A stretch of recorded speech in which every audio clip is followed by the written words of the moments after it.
सत श्री अकाल जी। मेरा नाम प्रोफेसर कुलविंदर सिंह है और किसान आंदोलन को सपोर्ट करते हुए मैं आज शायद ये 8वां वीडियो डाल रहा हूँ। और मैं आम तौर पर जो रूटीन में वीडियोस डालता हूँ 2 या 3 मिनट के होते हैं। ये किसान आंदोलन के समय पर, क्योंकि इसमें गहराई इतनी ज़्यादा है तो थोड़े लंबे हो जाते हैं। 10 से 12 मिनट का वीडियो हो जाता है। आप इस बात को कोऑपरेट करेंगे। और क्योंकि इसमें बातें बहुत ज़्यादा गहराई की हैं तो इसलिए थोड़ा-सा लेंथ को आप इग्नोर करेंगे और कंटेंट को आप वैल्यू करेंगे। मेरे को आपका ये सहयोग हमेशा ही वांछनीय है, चाहिए। कल एक अपडेट थी कि संत राम सिंह जी, जो कि नानकसर संप्रदाय से हैं, करनाल से रहने वाले थे, 65 के आसपास की उम्र की वो संत जी थे, 62 से 65 साल। और उन्होंने अपने आप को वहाँ एक सुसाइड नोट लिखा और बंदूक से ख़त्म कर लिया। और ये जो प्रक्रिया थी, इससे मैं 100% असहमत हूँ। उन्होंने लिखा कि पाप करना और पाप सहना दोनों ही जुल्म है, और इसीलिए मैं इस जुल्म से, इस पाप से अपने आप को सह नहीं पाया और आज़ाद कर रहा हूँ। सर, आप मैसेज ये दें कि जुल्म सहा नहीं जा रहा तो उसके खिलाफ खड़े हों, क्योंकि ये रास्ता मुझे तो कहीं से भी गुरु गोबिंद सिंह जी का रास्ता नहीं लगता। गुरु गोबिंद सिंह जी आखिरी समय तक मुगलों के खिलाफ लड़े। अपने पिताजी को उन्होंने शहीद कराया, उन अपने 4 बेटों को शहीद कराया, 40 मुक्तों को, और उसके अलावा मतलब माता जी को, पूरा परिवार खेरू खेरू हो गया, पूरा नगर उजड़ गया, पूरा किला चला गया। सबके बावजूद भी वो हारे नहीं, जीतनामा, जफरनामा लिखा। तो हमारी तो ऐसी एक सोच है कि हम जुल्म के आगे अपने आप को मारने की बजाय जुल्म को मारना ज्यादा अच्छा है। हाँ, जालिम को मारना जरूरी नहीं है, जालिम की सोच को मारना जरूरी है। एक चीज बहुत इंपॉर्टेंट, कि अभी कल की अपडेट थी कि गन्ने को लास्ट जो पेमेंट मिली है वो 2019 के चुनाव थे, इसलिए पूरे यूपी, पंजाब और हरियाणा में उस समय इलेक्शन से पहले पहली और आखिरी बार पेमेंट मिली।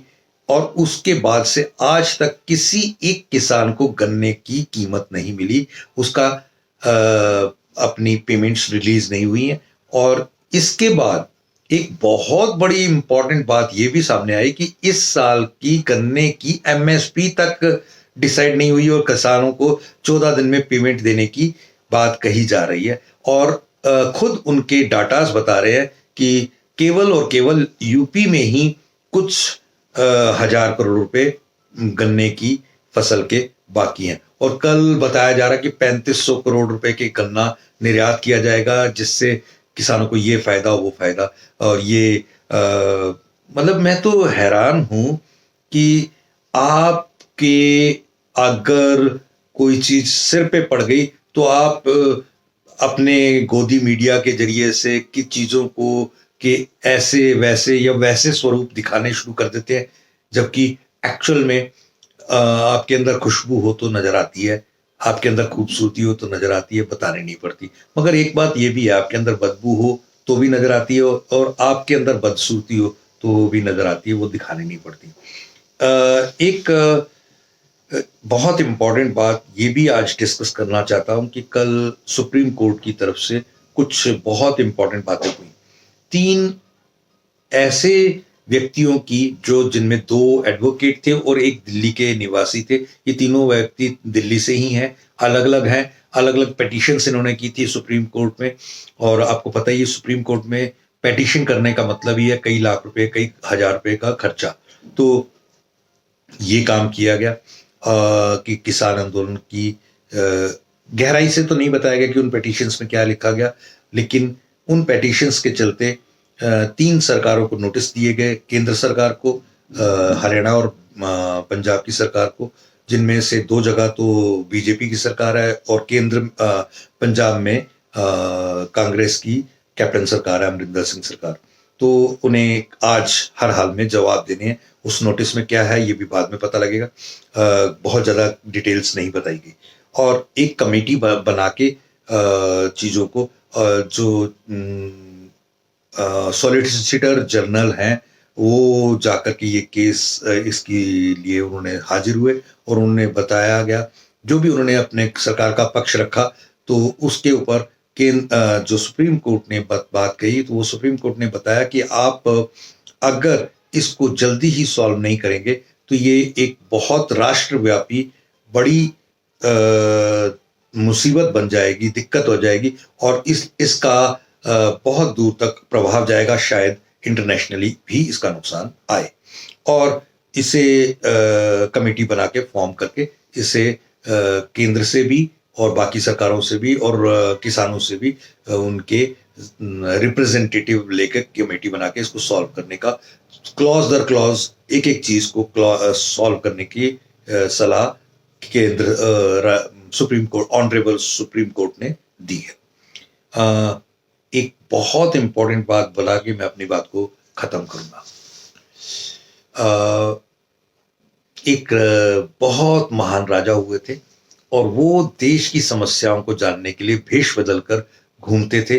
और एक बार एक बुजुर्ग जो वो अपने राशन पर वितरित करते थे, तो एक बुजुर्ग आए कि अपने बोरे में अन्न भर के ले जाएं। वो जब अन्न भर लिया तो उठाया ना जाए, तो एक युवा आया और उस युवा ने बोला चलो मैं आपके घर छोड़ देता हूँ। और उन्होंने वो अन्न का बोरा अपने पीठ पर बहुत मुश्किल से उठाया और उठा करके उनके बुजुर्ग के पीछे पीछे जाके उनके घर छोड़ा। और जैसे ही वो बोरा उतारा तो उनके मुंह का जो नकाब था वो भी खुल गया। तो वो जो बुजुर्ग थे वो कांपने लगे, ये तो महाराजा रंजीत सिंह है। कहते घबराओ मत, मैं कुछ नहीं करने वाला, मेरे को तो अपने देश की अपने राज्य की पूरी ठार लेनी है, सार लेनी है, कोई दुखी ना हो, कोई दिक्कत में ना हो। तो ये तो एक तरीका था काम करने का। दूसरा एक तरीका और है, एक सरकार है, वो सरकार उन्होंने एक आईटी सेल बनाया और विश्व का सबसे बड़ा खर्चा करने वाला ये आईटी सेल है। आईटी सेल का कार्य क्या है कि सोशल मीडिया के ऊपर आपने वो चीजें फैलानी है जो चीजें हमारे को लाभ दें और दूसरे की पड़खच्चे उड़ा दे। चाहे उनको दूसरे के पड़खच्चे उड़ाने के लिए उन्हें आतंकवादी कहना पड़े, पाकिस्तानी कहना पड़े, कुछ भी कहना पड़े, टुकड़े टुकड़े गैंग कहना पड़े, उनके लिए कोई भी एक चीज, मतलब कमाल कमाल कमाल का उनका आईटी सेल है। और इतना बड़ा आईटी सेल है कि वो एक बहुत बड़ा इतना बड़ा कि जिसके इक्वलेंट उनके हमारे राष्ट्र के प्रधानमंत्री जो प्रधान सेवक हैं वो विदेश यात्रा करते थे, तो विदेश यात्राओं में उनके करीब करीब कई हजार करोड़ रुपए लगे, उसके बराबर का वो आईटी सेल का खर्चा है। आप सोचिए कि आप महाराजा रंजीत सिंह इस तरीके से काम करते थे और इनकी सिक्योरिटी ऐसी है कि ये जेड सिक्योरिटी से भी ऊपर है। और ऐसे में अपने बीजेपी के ज्यादातर कोई कभी साध्वी है, कोई कुछ है, कुछ ना कुछ बोलते रहते हैं। सबसे पहले तो ये अच्छा, एक बहुत इंपॉर्टेंट बात और भी मैं आज जरूर कहना चाहूंगा। माफी चाहता हूं कि मेरी बातें कहीं ना कहीं सच के नजदीक होने के कारण कड़वी ज्यादा हो जाती हैं। पिछली सरकारें थी ना, मैं किसी कांग्रेस, आम आदमी पार्टी या बीजेपी या ABCDEF किसी पार्टी का समर्थक नहीं हूं, विरोधी नहीं हूं। मैंने किसी पार्टी के लिए कभी भी कोई बात समर्थन में विरोध में कभी नहीं कही, ना ही कहूंगा, क्योंकि मैं इंडिविजुअल व्यक्ति के काम को मान सम्मान और इज्जत देता हूं। अब उन सरकारों में एक बहुत अच्छी खूबी थी कि वो एटलीस्ट दरबार लगाते थे, सबको अपनी बात कहने का मौका देते थे, प्रेस कॉन्फ्रेंसेस करते थे, कोई भी चीज होती थी तो उसको।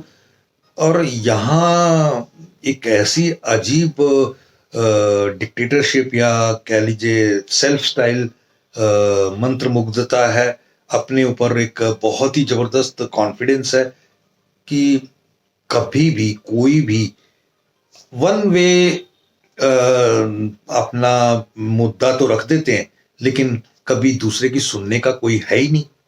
कोई कहीं कहाँ बताए, किसको बताए? अगर कहीं कपिल शर्मा ने कभी ये बता दिया ट्विटर के जरिए कि मेरे को बॉम्बे म्युनिसिपल कॉरपोरेशन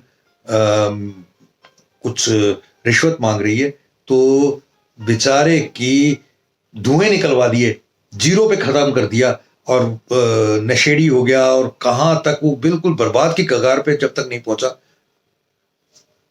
मतलब कंगना रनौत का इस्तेमाल करके उद्धव ठाकरे और वो सब चीजों के, मतलब ये महाराजा रंजीत सिंह वाले के उलट वाला सिस्टम कहीं ना कहीं बड़ा ही अजीब है। मैं इसके लिए चाहूंगा कि ये सब चीजें हटाकर महाराजा रंजीत सिंह वाला एक शानदार तरीका राज करने का होना चाहिए। Thank you. जय हिंद।